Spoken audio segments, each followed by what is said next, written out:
welcome to Other Voices, brought to you by Peninsula Peace and Justice Center. Other Voices is a monthly conversation for and with activists. I'm your host, Paul George. During the campaign, Donald Trump vowed to deport immigrants who have criminal records, a promise that apparently resonated quite well with his supporters. But since taking office, Trump has continuously escalated his mass deportation campaign, taking it far, far beyond only those who have committed crimes. Most of those seized so far and separated from their families were living quiet, productive lives valued by the communities in which they lived. Just this morning, 80 people in a meatpacking plant in Omaha were seized and are on their way out of the country. Each one of those people was working hard to support their families. As a result, citizens and allies have started protesting this violent disruption of their communities, leading Trump to escalate yet again, this time by deploying military troops into the streets of the United States. For this edition of Other Voices, we'll take a close look at the mass deportation nightmare that is disrupting families, schools, churches, workplaces, and communities across the country. How and why did El Salvador become a prison warden for the United States? What's the impact of the targeted communities and on the towns that they had called home? Is there anything activists can do to help stop the nightmare? And what does all this say about the United States? Whatever happened to give me your tired, your poor, your huddled masses yearning to breathe free? To help with this look at Trump's mass deportation project, I'm very pleased to be joined by Oscar CHACÓN, co-founder of Alianza America, a unique network of migrant-led organizations from Latin America and the Caribbean. Oscar was born and raised in El Salvador, but has lived for more than 40 years in the United States. He's dedicated almost his entire life, even before arriving in the United States, to issues related to economic justice, social justice, and racial justice. Thank you so much for being with us this evening, Oscar. Welcome. Thank you very much. It's a pleasure to be with you.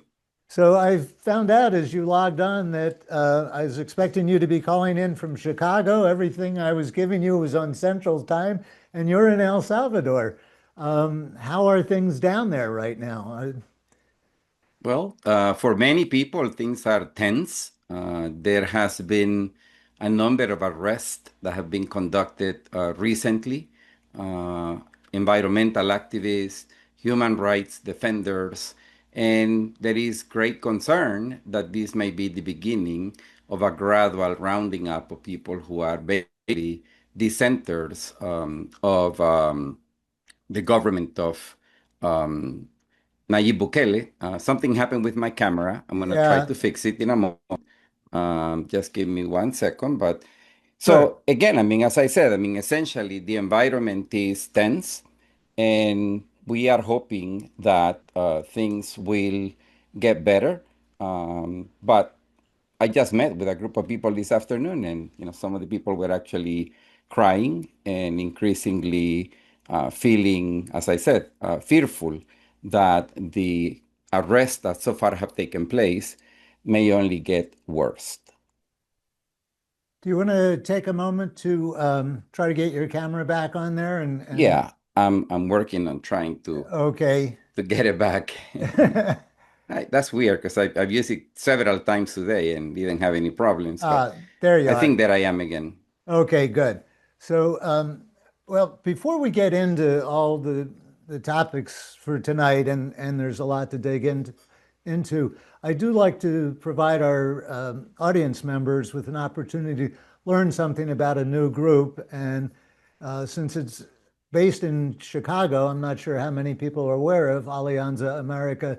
So why don't you take a minute or two to just let us know what kind of work you've been doing there in Chicago? It's a national organization, I take it, right? That's correct. Well, as people may know, immigrants from Latin America and the Caribbean represent the largest percentage of the foreign-born population in the United States over the past 40, 50 years. I mean, this is one of the big changes when it comes to immigration. In 1970, for example, 62% of the foreign-born population residing in the U.S. at that time were people of European ancestry. Fast forward several decades, and that's completely changed, and the dominant nationalities are basically people from Mexico, Central American countries, Caribbean nations, and lately South American nationalities.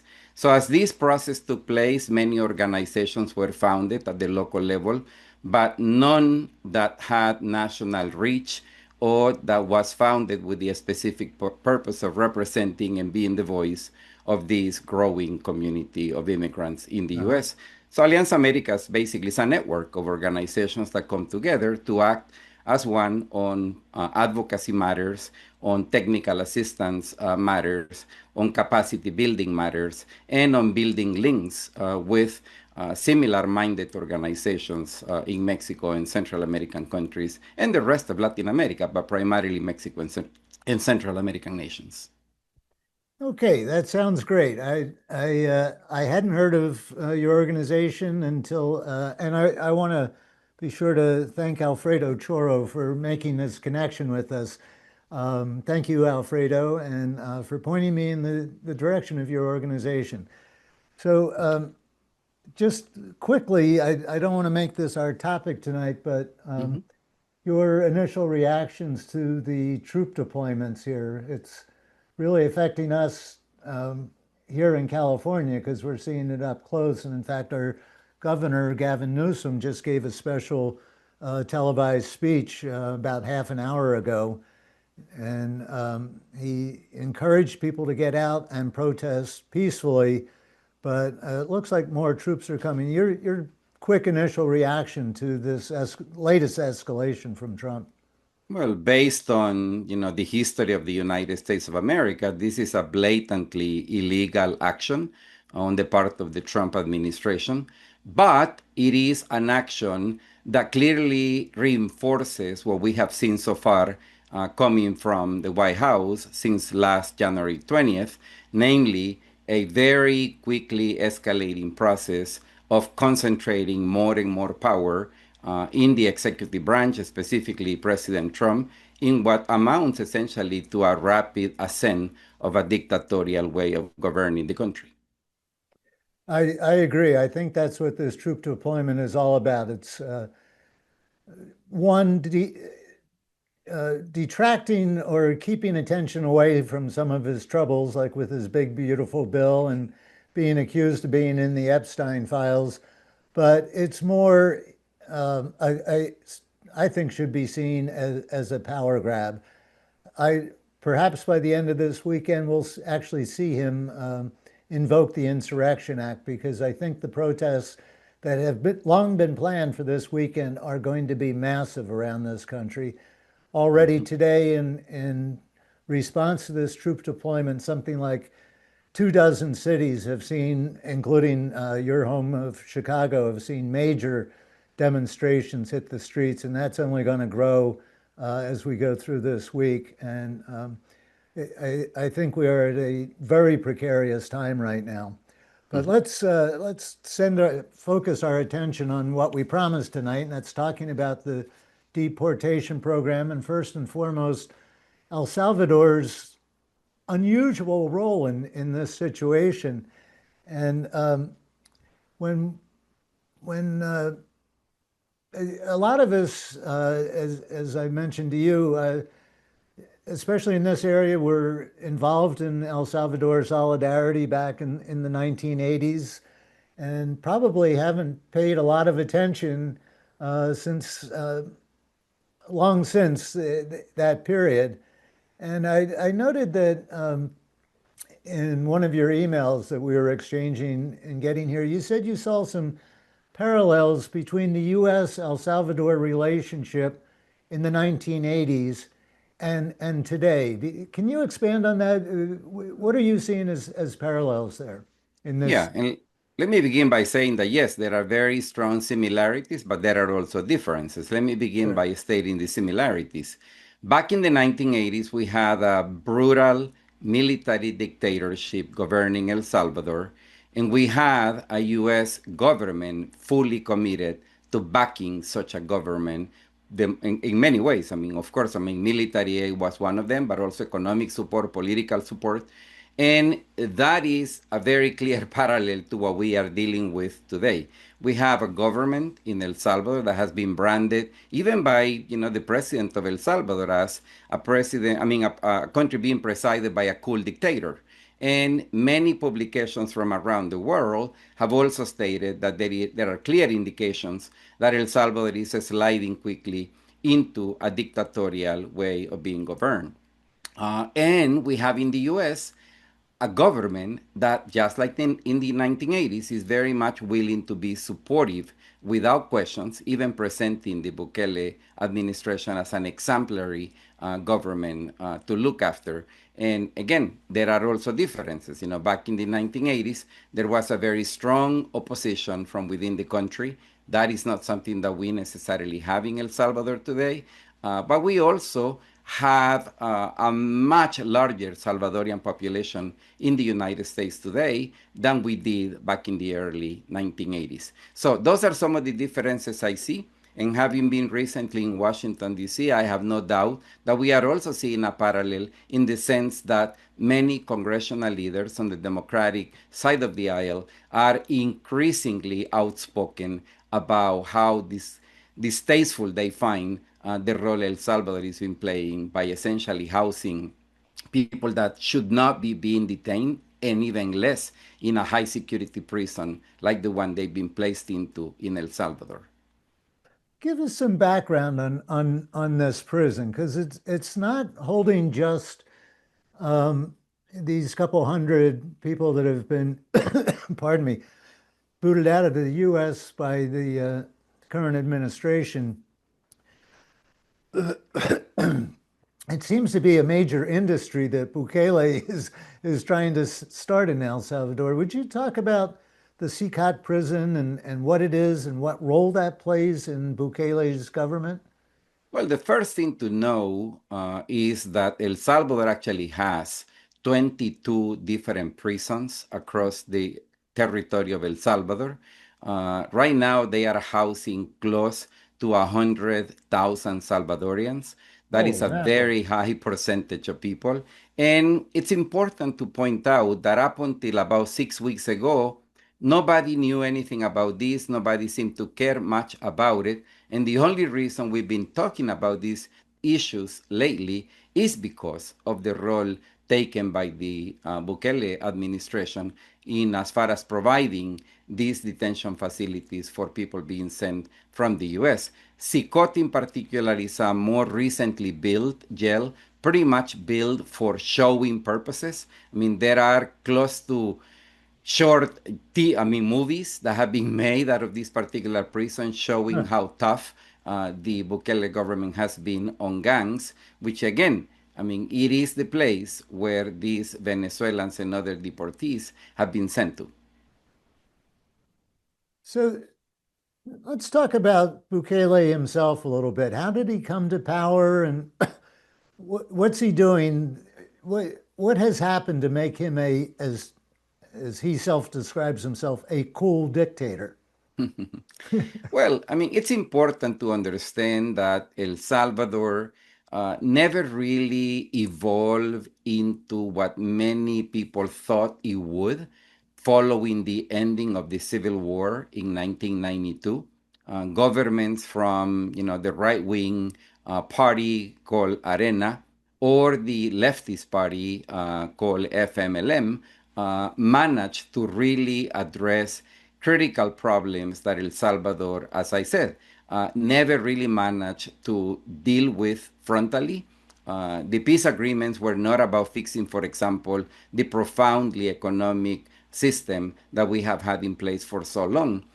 But on top of not fixing those problems, we began getting a lot of people deported from the US in the mid 1990s, mainly people coming from California who had actually become involved in gangs in California.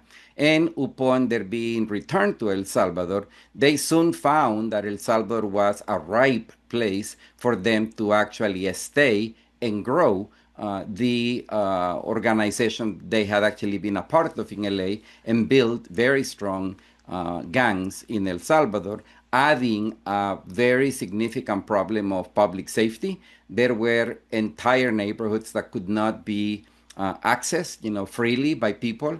And the combination of the failures, from previous governments with this new issue of gangs created an opportunity for Nayib Bukele to actually rise in a very clever manner, because he did it by putting together what I really consider a formidable public relations machine, so able that they can actually make anything they want highly popular in a matter of 24 hours. So Bukele has essentially solved, through negotiations, through different, probably even illegal actions, the gang insecurity problem, but he hasn't really succeeded in solving the long-standing challenges El Salvador have, namely economic exclusion, social exclusion, lack of integral and inclusive development for everybody.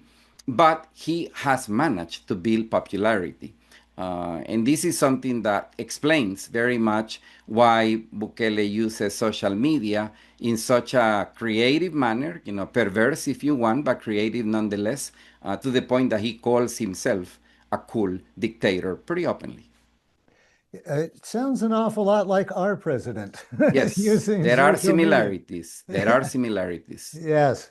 Um, what do we know, if anything, about this agreement between the United States and El Salvador about taking these deported people and imprisoning them for, well, we understand the agreement runs for a year. I'm not sure what's supposed to happen to these people after that, but as far as I know, nobody has actually seen this agreement yet. What is the talk in El Salvador about what's in this agreement? What do we know about it, or what are the good guesses about what's in it? Well, let me put it this way to you. I visited congressional offices last week, even leaders, Democratic Party leaders in the Foreign Affairs Committee in the Senate. They have not seen the agreement. Huh. Nobody seems to have seen the agreements. Surely, nobody in El Salvador is asking about it. But the bottom line is everything that has been happening so far, nobody seems to be able to produce on what particular agreement document those actions are backed by. And it's concerning because we just don't know the exact details. We don't know the money exchange that has taken place. And of course, I mean, this is, again, classical behavior by people who think of themselves as authoritarian leaders and act as such, basically saying, I don't need to show anything to anybody. But the agreement does exist. Yeah, apparently it does. And I don't know if you're familiar with this. There is a new lawsuit that's been filed just in the past week, I believe, from a group called Democracy Forward, who's been doing out on the front lines on a lot of these suits against Trump's Yes, executive orders. And they are challenging the payment of money to El Salvador for this. Are you familiar with this suit, and what do you I think am. about it? I mean, I think it's an effort, as many other organizations are undertaking, not only on matters of immigration, but on many, many other actions undertaken by the Trump administration, basically challenging the legality of the way they are doing things. And again, I mean, I think that the reason why the Trump administration is increasingly using national security, invoking even state secrets to basically justify their not coming forward with the information that is being requested. I will not be surprised if, in face of these particular lawsuits, they again invoke essentially a state secret, saying that this is going to be harmful to U.S. national security if they were to divulge details about this agreement, which is ridiculous, because it shouldn't be at all comparable to national security for the United States. But essentially, it is a way of keeping questions from being positively responded. U.S. law requires the administration to submit agreements like this to Congress, I think within 30 days of their being signed. When you met with some of these Democratic leaders who should have been able to see this agreement, what are they doing about it? Are they demanding to see it? Are they concerned, or they just feel shut out, or what? They are demanding the production of these agreements, but to no avail. And this, again, I mean, is not something um, just limited, to actions undertaken by the Trump administration on immigration matters.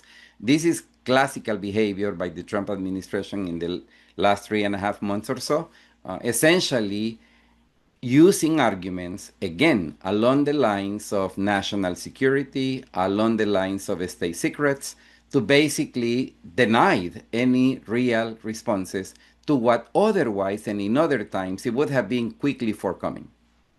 Yes, and he's also using declarations of emergency powers to carry out just about everything he's trying to do.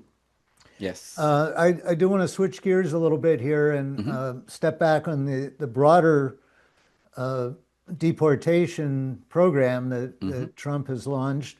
And one of the big things that he's done that I don't think has received a whole lot of attention, not as much as I thought should be, is the revocation of temporary protected status, TPS, Mhm. of from so many countries.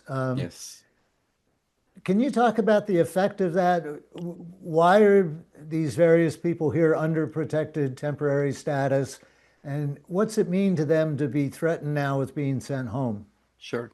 Well, let me maybe take a step back. I mean, to be able to provide the right context to understand why they are taking these actions. Please.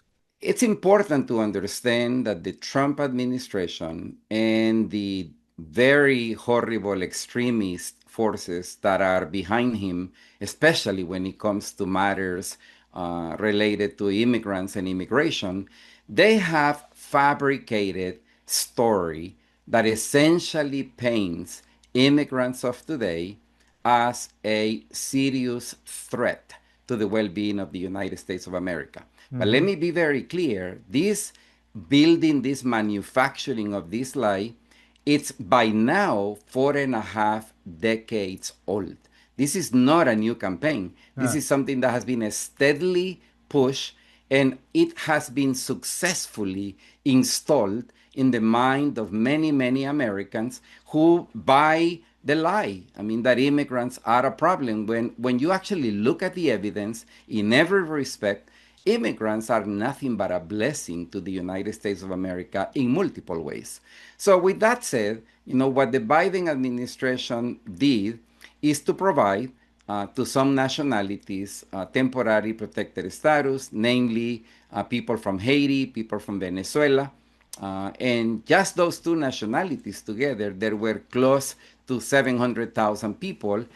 In addition to that, there are other groups that have also been canceled protection by now that are, from a numbers perspective, much smaller groups. But in the end, what the Trump administration is trying to do is to build reliable, fresh databases that can be used to actually target immigration enforcement actions using precisely these newly put together databases that are added to other databases that they already have. For example, people who have applied for asylum but who have pending cases, they are potentially also targets, of this particular campaign. People who have applied for permanent residency visas but do not yet have permanent residency visas may also be targets. People who receive something called humanitarian parole entry permits, that affects specifically people from Nicaragua, Venezuela, Cuba, and Haiti, which together amount to close to 1 million people. So essentially, what they are doing is laying the groundwork so that when they continue to push, presumably with more financial resources available to the Department of Homeland Security, they will go after these millions of people who, again, have nothing to do with criminality, because that's part of the big lie that they have built. and that they now have to somehow produce results about, but they're not going to go after criminals because there are no criminals in significant numbers that happen to be foreign born nationals. What they will do is continue to go after people in many instances that have been actually allowed to be here, including the issuing of work permits that are now being revoked. Yeah, the database that you mentioned, that's some of the work that Elon Musk's infamous Doge helped put together, was pulling in data from all around government computers and putting it together in one central database. Yep. And they're apparently now busy building such a database of US citizens, and we don't know what that's going to be used for. Before I leave the topic of temporary protected status, as I understand it, the second largest population of people currently in the United States under TPS are actually from El Salvador, but they weren't on the list of the revocations. Do you think that's tied to it seems like it has to be clearly tied to some kind of agreement with Bukele?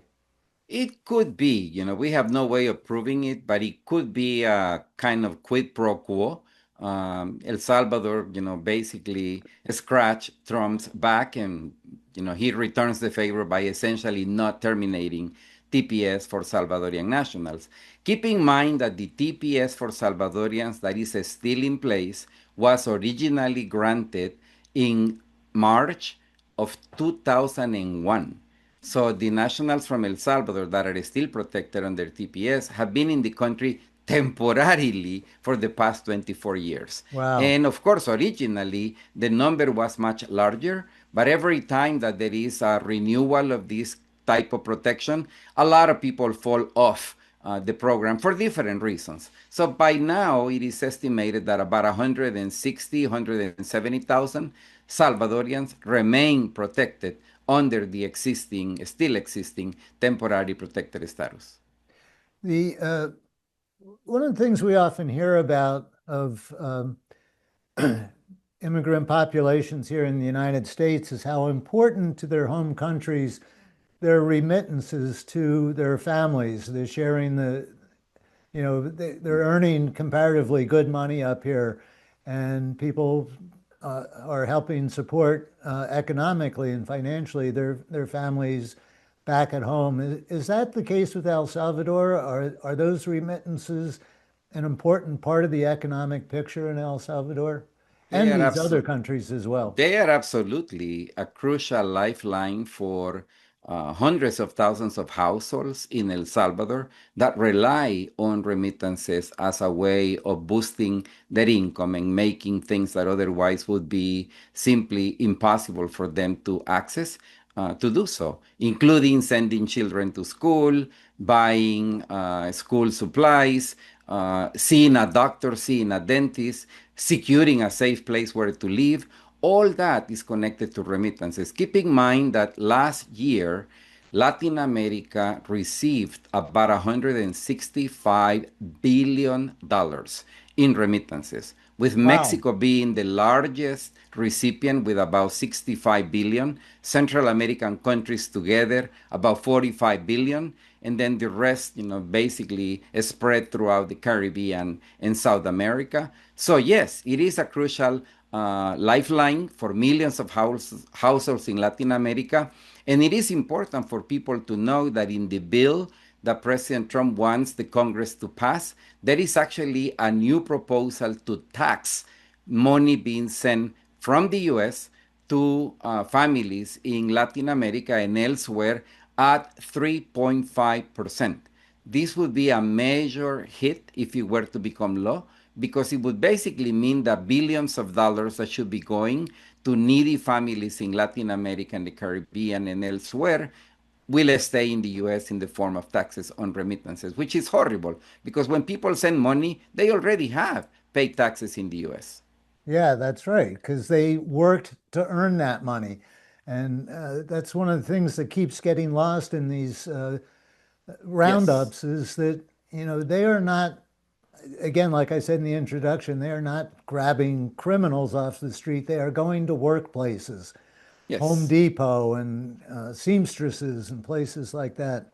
Yes. So you work closely with this community here in the United States. Can you talk briefly, and then I want to bring our audience into this, but Sure. what do you see as the impact on the communities here in the United States, not just the immigrant communities, but their neighbors and now friends of Mhm. U.S. citizens?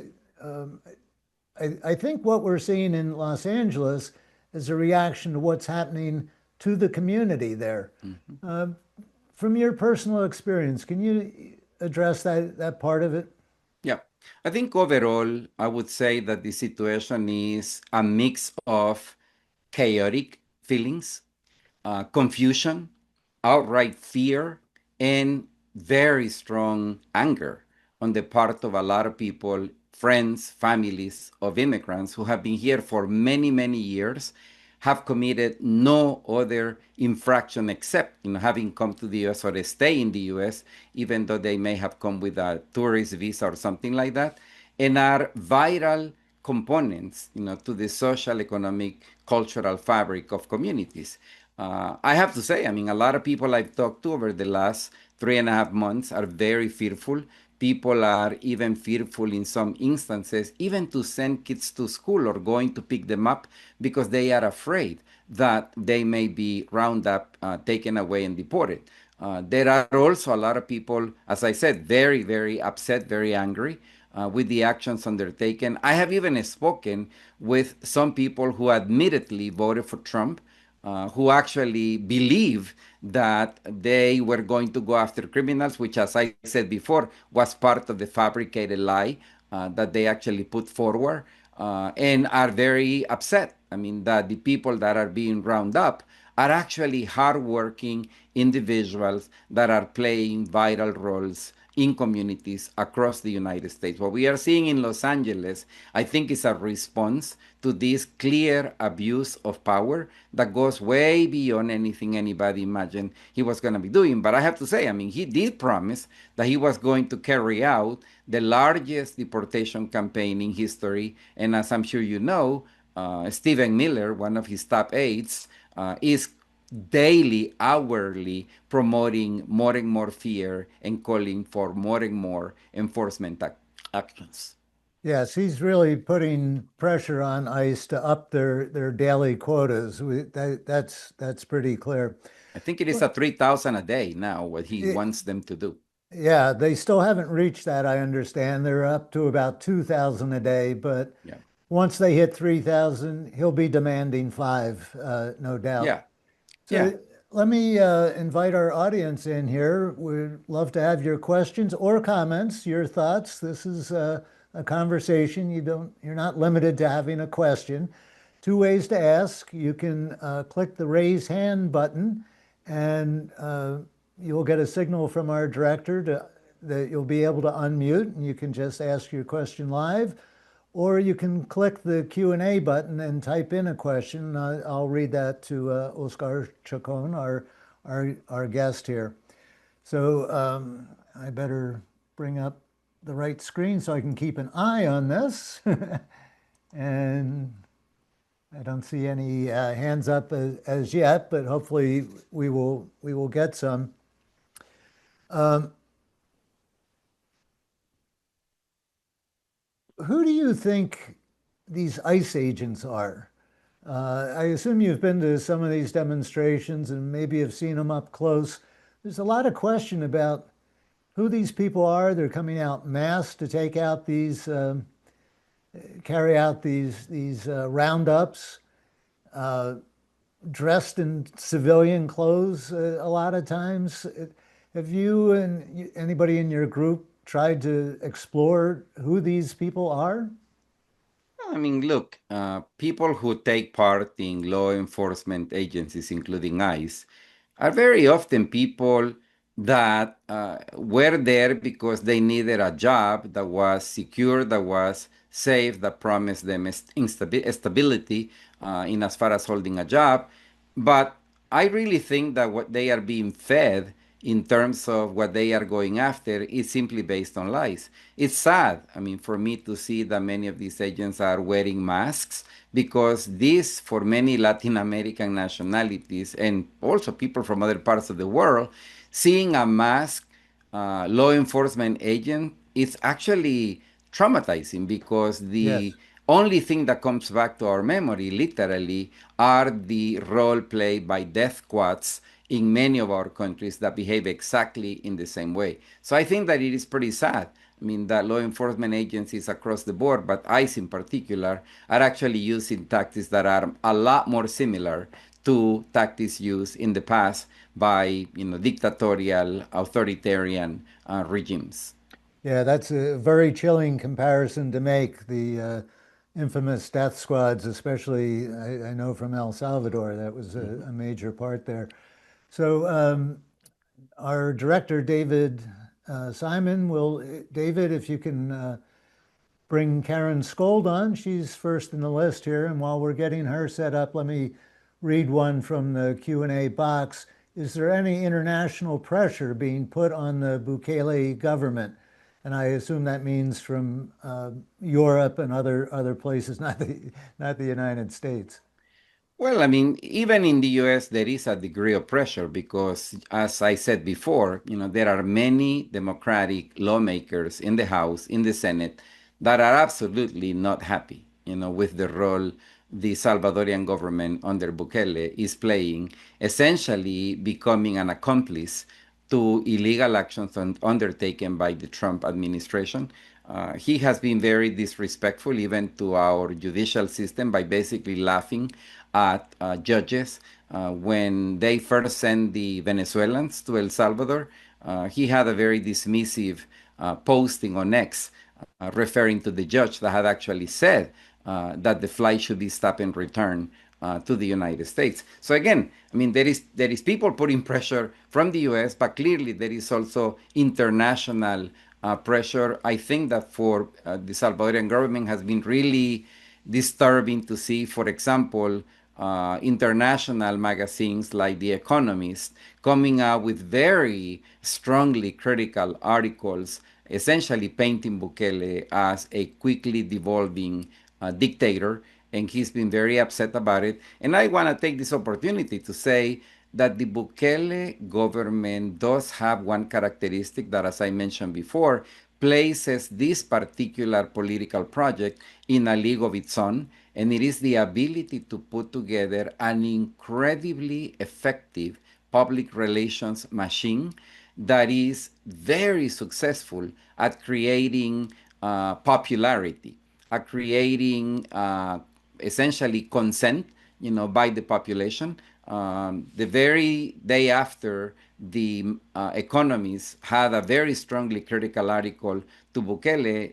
A poll came out saying that he enjoyed 85% of popularity in El Salvador, and he just put a posting on X saying, ha, ha, ha, ha, essentially saying, no matter what you call me, I'm popular. And I think that that's something that we need to cope with because just today there was a poll released, commissioned by CBS News, essentially saying that 54% of people in the US approve of the approach taken when it comes to immigration enforcement by the Trump administration. And I think it is about time that we challenge the notion that if something is popular, something is moral, something is good, something is legal. Nothing can be farther from the truth. And I think we need to begin to challenge that more forcefully.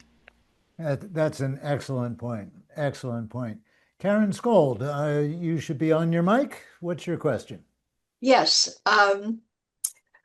Buenas noches, Oscar CHACÓN.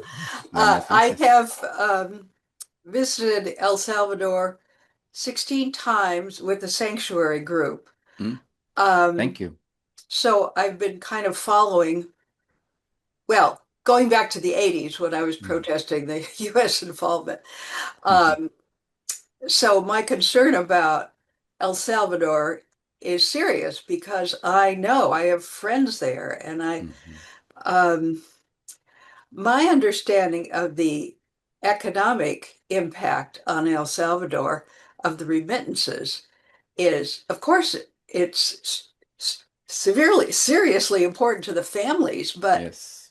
isn't it like a huge percentage of the total income of the country? I mean, what would happen to, wouldn't the economy just collapse if remittances were cut off? Well, just so that we understand, the Salvadorian gross national product, it's about, let's see, about $30 billion, and remittances represent today roughly 25% of that gross national product. So yes, that is one of the largest percentages of what remittances represent in relationship to gross national product in any country in the world. I mean, there are some others that is higher, but in the case of El Salvador, it's about 25, 26%. Now, I want to be very clear. I mean, I don't think that remittances will stop altogether. What we are seriously facing right now is the possibility that 3.5% of remittances sent by hardworking immigrants in the U.S. Will be taxed. I mean, that's the great possibility that we are facing right now. But in addition to that, I think it is important to put in the context of this topic the fact that there are close to 1 million people from El Salvador who are residing in the U.S., but who are not naturalized U.S. citizens or legal permanent residents of the U.S. And so that makes that many people potentially be in danger of deportation, because if they are apprehended, they will be deported. And that would indeed have a major impact, because those are the very people who send remittances to their loved ones in El Salvador. But the same is true for several other countries in Central America. It is also very much true for many states in the Mexican Republic that are heavily dependent on remittances for families to be able to put literally food on the table. Thank you for the question, Karen. David, if you can queue up Patricia Evans, and I will ask a question from the Q&A queue. Do we have any eyes into Salvadoran prisons housing people we've been trying to protect? Do we know how they are being treated? Is there any oversight independent of the Salvadoran government of these prisons of CCOT? I got to guess there is not. You are correct. Your guess is correct. CCOT in particular is very carefully guarded. The only journalists that are allowed are journalists that are highly vetted by the Salvadorian government. And essentially, these are sometimes even pseudo journalists that essentially come to do a public relations commercial for the Salvadorian government about CCOT. But other than that, there is no real autonomous oversight of these prisons. And frankly, less even on the case of the other prisons that nobody's even talking about, and in which the conditions are very often infrahuman from every respect. People are highly concentrated in these prisons. Some prisons were built to house 7,500 inmates, and they are now up to 30,000 inmates. So it's very, very sad, what's happening in these prisons. CCOT, if as much as one can be concerned about it, is one of the best looking prisons that there is in El Salvador. So no, I mean, the bottom line is there is no independent objective evaluations being performed about the conditions in which inmates, many of whom are there without having ever had a trial or even found guilty. Yeah. Okay. Well, our Department of Homeland Security Secretary sure found CCOT to be a photogenic place to yes, take including a her photo Rolex showing up. Yeah. Okay, Patricia, what's your question? And thank you for joining us. Can you hear me? Yep. Yes. Okay. What about people, immigrants in the U.S. who have applied for asylum, received a work permit and a social security number, and have no criminal record? How much are they at risk, and what should they be doing to stay safe?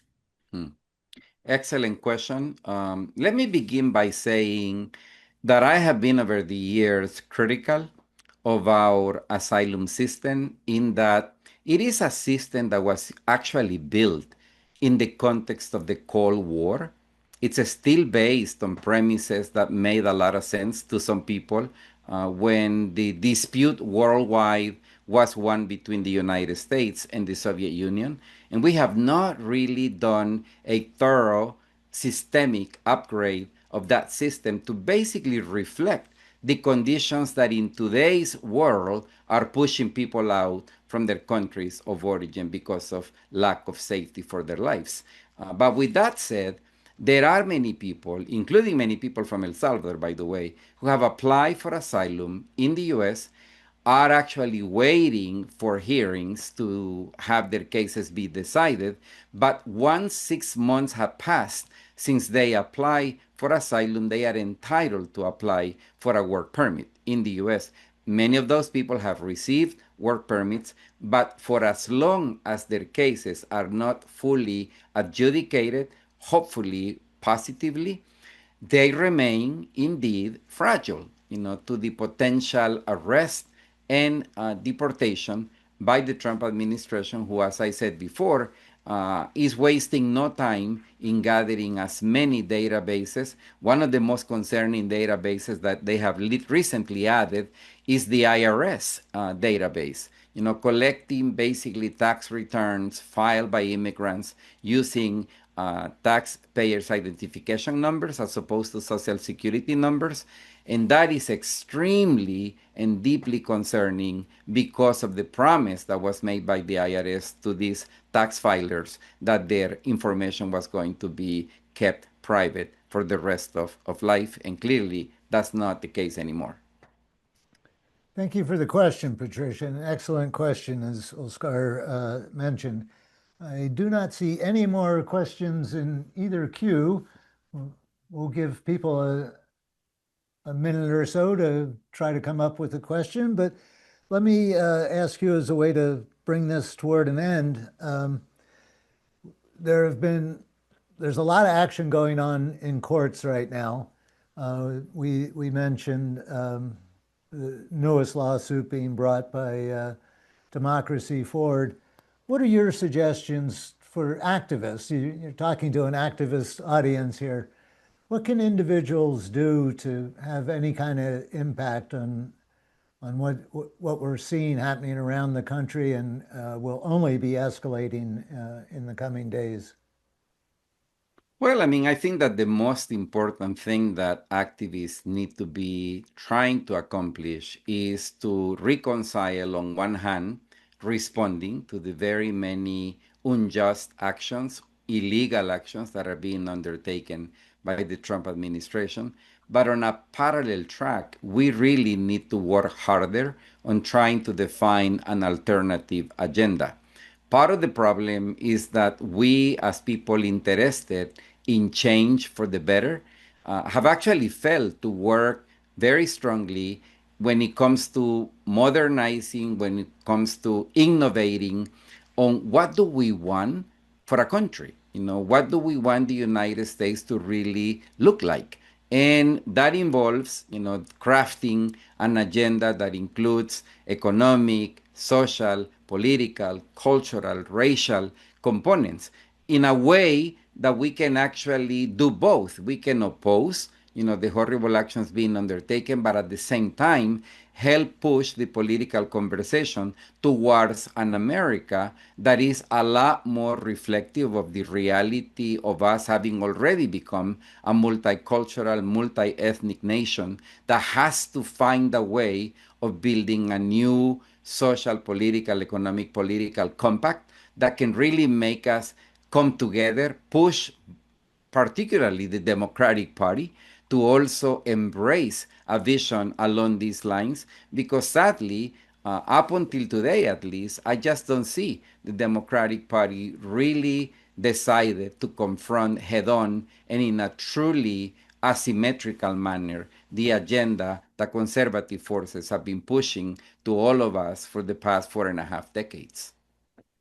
Quite excellent advice in a country that what happened? I just lost my screen. Okay, I'm back. Thank you for that excellent answer. There's one more question here of a very practical nature, and it's from our mutual friend Alfredo Choro. So let me squeeze this in. First, he says, "What are you doing in El Salvador? Did you have a hard time getting into El Salvador? Are you concerned about your return? And can you advise those of us that are permanent residents or naturalized citizens about visiting our families in El Salvador?" Well, first of all, I mean, I have personal reasons for why I need to come periodically to El Salvador that I'd rather not necessarily bring into Sure. the conversation. I Sure. mean, I had a bit of concern because, I have basically been very outspoken in public about what do I think about the cool dictatorship that we have under work, I mean, or in progress in El Salvador. But I have to say, I mean, I didn't face any difficulties. Now, keep in mind, back in the 1980s, I worked very, very intensively as a guide, as an interpreter for groups of foreign nationals, particularly from the US, coming to do fact-finding trips to El Salvador. The situation back then, I would argue, was, at least up until now, more dangerous, than it is today. I don't have any real fear going back to the U.S. Or leaving El Salvador.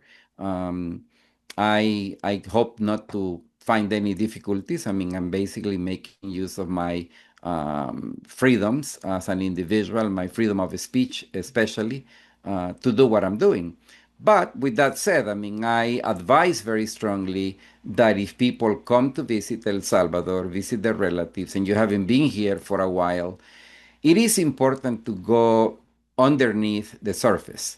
I was just walking this afternoon in downtown San Salvador, which the Salvadorian government keep bragging about having it transformed, for tourism purposes. And honestly, I mean, I was heartbroken. I mean, to see so many images of poverty, so many images of people clearly jobless, people still struggling economically. And I think that that is something that breaks my heart because I really believe that that's where the heart of the problems of a nation like El Salvador still are. Namely, lack of opportunity,